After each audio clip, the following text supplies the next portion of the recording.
Welcome back, kiddos. Well, I don't know if you heard in my random rantings and musings throughout this build so far that I did say the headlight has no light. It's a dim-witted headlight. It looks good. The Tamiya moldings are nice, but it doesn't have light in it. And it really baffles me why Tamiya calls it a full option. I've gotten into this full option rant before about missing things that should be full option. I mean, if you go into a car dealership, you say, well, I want full option. They don't give you headlights. Come on. All right. That's the federal safety standard. They have to give you headlights. There's no DOT or motor vehicle regulation in the United States of America requiring remote control tank makers to include headlights for safety purposes or night visibility. Whatever. I want light. So I was fiddling around because I'm like, there's got to be something giving out some voltage here whenever it's running. And I don't care about turning the light on or off. If I stumble across an ability to do so, whoop-de-doo, great. But otherwise, I just want a damn light that lights up. Now, the other thing is, usually they'll pipe, fiber optic into the back of the headlight housing, a little heat shrink, something like that. I didn't want to mess. I have some spare fiber optics. I have a light holder. I didn't want to do that because I want to just, I don't know, whatever. So, thank you to the marvels. You can't even see that. Thanks to the marvels of Amazon, I have these micro LEDs. I got the correct resistor, something or other, I suppose. Ohm something resistor. Luckily, they give voltage ranges. So I found that connector CN5 on the main board down here. It says, do not connect the battle, the IR LED. It will be damaged.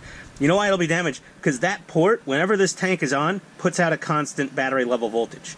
So if you had a 7.2 volt pack, and this is freshly charged, so it's more like 7.5, 7.6, I took the good old little multimeter, started the tank up, very carefully touched the negative and positive contacts, and found she was pumping out a solid 7 point something nominal volts.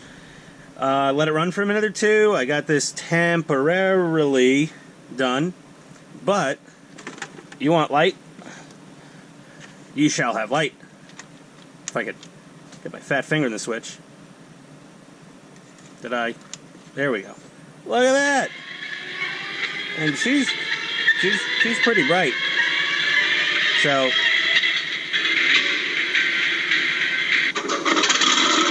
there we are. Perfect. Beautiful.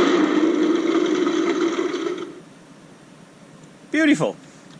Perfect. Like a charm. So now all I got to do, and I got this connector harness from some leftover lights and crap I was using for some multifunction unit. For sometimes you just get extras with especially with the truck, tractor trailer truck and pickup truck MFC units. You'll end up with some extra lights, or who knows, whatever I was building back in the day. Yeah, but this apparently had a bulb on it, but I cut the bulb off. I guess I used it somewhere else, probably on the Tiger 1. Basically, all we're going to do is I'm going to give this thing a fair amount of slack, and then I'm going to make this sort of plug and play. I'm going to run this into the headlight assembly, run it through the upper hull into the chassis, and then put a removable connector on it somewhere along the line here, so that I can, oh yeah, that's not a great idea either.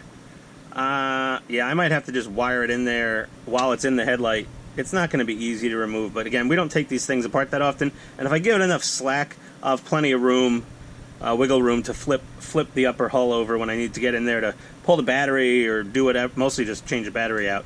But yeah, there we go. We've got potential for a working headlight now. So, should I get sidetracked on that working headlight situation? Sure, why the hell not? Who cares? My videos. I can do what I want in my order. You want me to build a barrel? You want me to build the trunnion assembly? I might do that too. But let me see how I can get this bulb into this headlight housing. I'll be back. Broke out the old stinky stick, the soldering iron. And let's see how we did. Oh, Nelly. Yeah, we got a light. There's a little light bleed through in the plastic. Oops. I didn't glue the grill on yet. Lens, combat cover, whatever. But yeah, she's on there.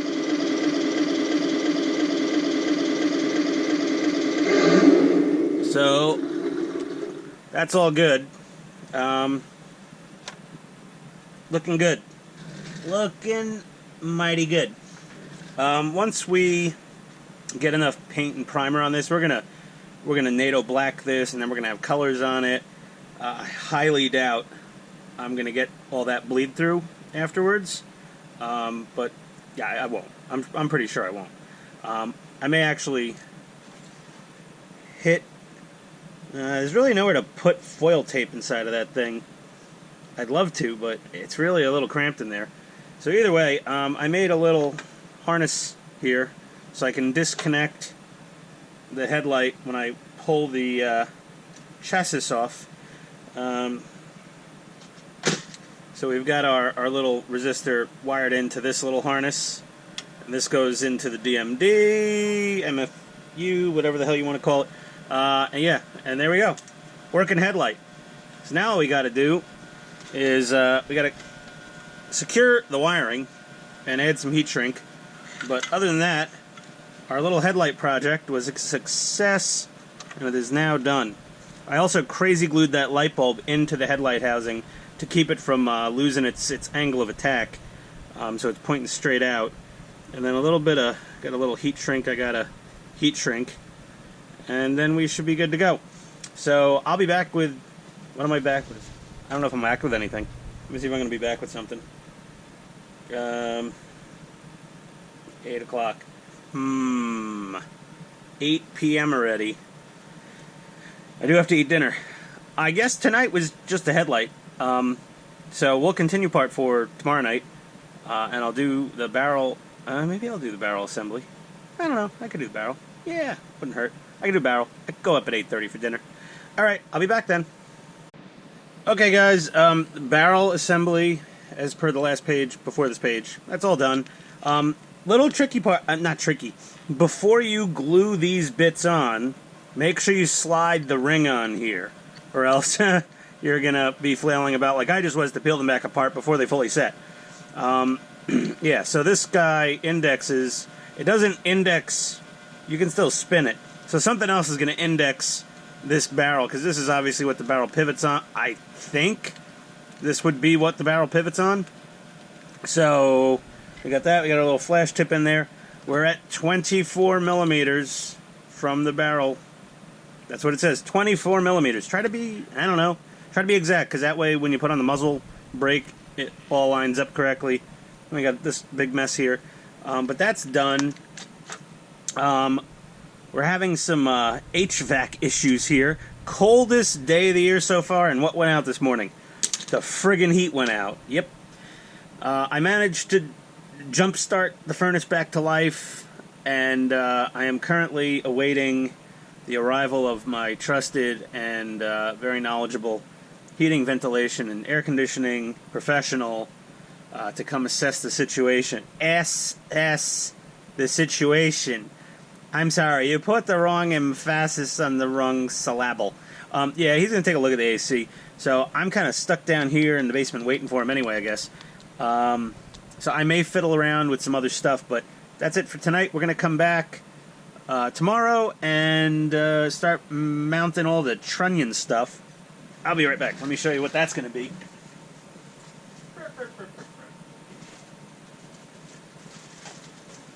So when scuhmo-kits make something, they don't give you instructions. They just hope you can find a picture on Google. Luckily, the guys over at Edo Armor were nice enough to send some photos to me on the forums. I figured it out already, but it was still very kind of them. They include instructions with anything they produce. I think... oh no, they included the receipt. I think, I forgot, the instructions he emailed to me, I think they're online. They're easily accessible, though.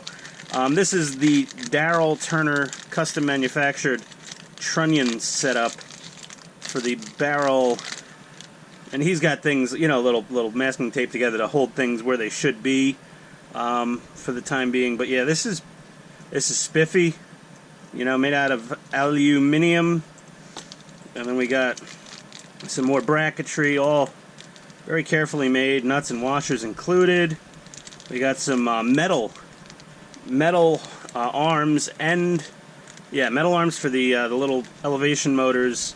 There's a couple of very little washers and little screws. They even give you a little tool. Like, honestly, how many Allen keys have you guys collected over the years of building these things? I have like 15 bajillion of them all over the place. Yet I could never find one when I really need one in anywhere that's convenient upstairs. I always have to come down to the basement, rifle through the hobby desk here. But yeah, this is cool. So this is going to replace some of the weak plastic links, literally, and give us a more stable, smoother, less sloppy action to the barrel tilt and the barrel elevation and traverse. So I'm looking forward to doing that. But we'll see you tomorrow night for that. I'll be back. Oh, okay. Time for trunioning. So here's the Tamiya part. I mean, whatever. It's fine, I guess. Here's the Darrell Turner part. Okay. A little bit different. So I don't know what exactly is the weak point on the Tamiya system, but the fact that he had to make this to satiate many people means it definitely is skookum, as Mr. AVE says up in Canada. Dirt. But yeah, so we're going to put this thing together. Like, we've got replacements for these little, you know, motor arms. We got these nice metal ones. We got, these are the two identical drive units for traverse and elevation of the barrel. This is the recoil assembly. Yeah, this has to be the I'm pretty sure. I mean, who knows, you know. I stayed at a Holiday Inn Express one night, but I'm no Ghostbuster. So, yeah, probably the recoil assembly. Yeah, seeing as it has a slidey backy forthy thing. Okay, so I'm gonna together. Be back. Oh boy. Okay, there we go. All right, we've got machine gun mounted. There she blows, and you can see our handiwork from the headlight, making that functional. This is a very thin wire on this micro LED. So I don't want it to flex a lot, so you'll see what I'm going to do when I install this bad man pajama. Now, yeah, the paint got a little scuffed up. Couldn't help that.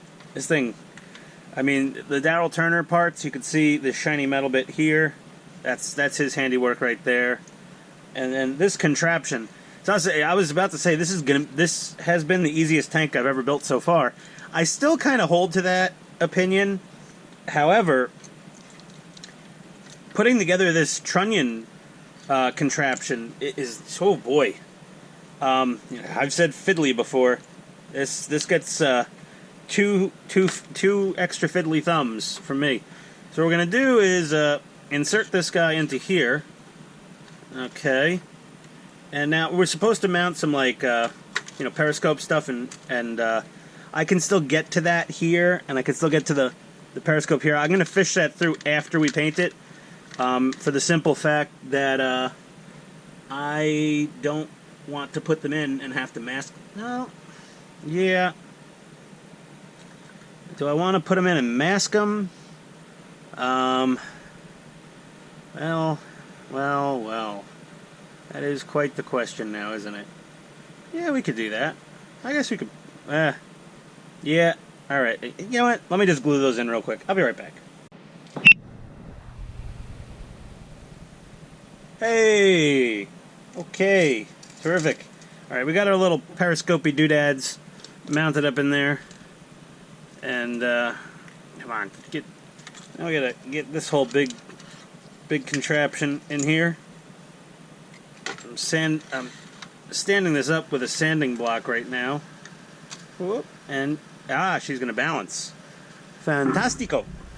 I've got a Delicato Phillips head here somewhere. There we go. Okay. So, what we're going to do, just screw it in. That's all. So, yeah, as I was saying, easiest tank I've ever built. I mean, the torsion push and beam suspension is a bit fiddly. Really tight tolerances there.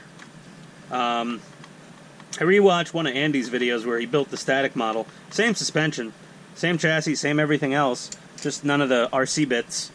And he didn't seem to have that tough of a time with it. It was interesting to see him just breeze through it like that. So we're keeping these wires out of the way. And as I was mentioning before, the lead for that micro LED, the wires to it are extremely thin and I believe solid conductor. So, you know, stranded wire, good for flex, not solid. Solid is not so good in the flexion department. So all we're gonna do is give it a little slack. And we're gonna strain reliever right on to the wire for this, whatever this turret motor is for. There we go. And that's that. And Bob's your uncle, or whatever else you want to say. I already said aluminium for the Australians, so I'll say Bob's your uncle for the British. I've said nine at some point for the German guys. Yeah, everyone feels patronized equally. Good, perfect. I mean, making fun of the Americans just by talking. Where the hell did my little high precision cutters go? There we go. And snippity tippity. Okay. So that's all for part 4. We got wires all over the place. We've got to tape this thing down somewhere with some of that aluminum tape. And here's the spoils of our work. Okay. Now, jeez. Now, this is a little sloppy, but once the mantlet goes on there, it snugs her right down. I've shown in other videos. That's a long barrel, man. She's got a big stick on her. Okay, there we go. She is a he. No. Okay, there we go. We got a lot of progress done there. Take it all in, guys. Ooh, ooh, ooh. Photo etch and resin bits galore. Alright, so we're going to make the next stage of this here, besides taping down wires, is, yeah, you know, we're looking at the, doing the mantlet, and doing the upper hull fixing support, doing the muzzle brake, optional TBU stuff, and then we're plugging her all in and sandwiching her together with the bottom. Then comes the paint. The paint. Still haven't fully decided. I have a day or two. I have time. I could just pause this whole project till I come down to my decision on the paint. I'm leaning more towards, and comment maybe below. The Bovington Tank Museum does have that one with the crazy color. All the wheels are yellow. There's a lot of yellow. There's also the red and the red, brown, and the green, and then the speckles. That thing's pretty cool looking. I like that a lot. I don't know. I might just do that. But either way, throw your thoughts in on what kind of paint scheme to go with. Again, I'm probably going to ignore all suggestions and just do what I feel like. But hell, we'll leave it up so you think you're voting at least. Kind of like our elections here. Yeah, there we go. Ba-dum-bum. There we go. Okay. That is the end of part 4. I think I did less talking in this video and more showing and doing, which disappoints me, because some people are expecting me to go on these long diatribes off on a tangent. Oh, just about to get there. Okay. Have a good evening, everybody. See you in part 4? No, part 5. Is this part 4? Yeah, this is part 4. See you in part 5. Later.